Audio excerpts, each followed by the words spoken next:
Показывает кинокомпания TriStar Pictures. Том Беренджер.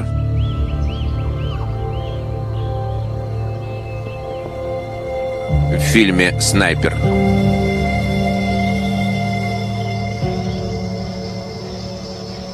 Также в ролях Билли Зейн и Джей Ти Уолш.